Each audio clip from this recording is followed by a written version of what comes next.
Here's my Harmonic Gestalt program. It's written in Python using matplotlib.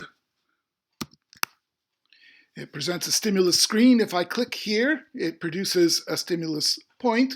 And if I click again, it generates a musical tone. That's a function of the separation between these 2 points.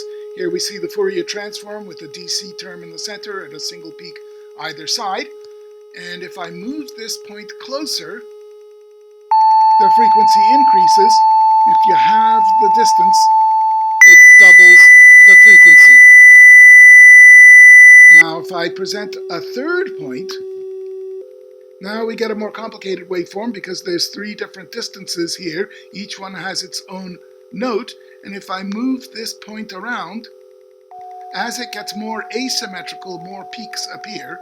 If I move it to here, where it is kind of symmetrical, then we have only 2 peaks, one for this longer distance and one for these 2 same distances.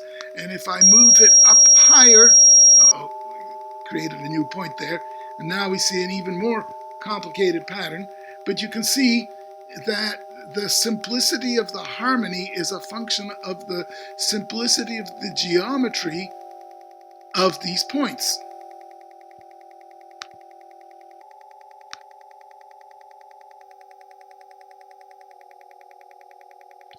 And these musical notes, as a function of these geometrical patterns, are independent of the orientation of the pattern. So it's a totally relative metric, and they're somewhat independent of the scale of the pattern, because when the scale changes, the overall frequency changes, but the waveform, the characteristic pattern representing the configure of the dots, remains unchanged.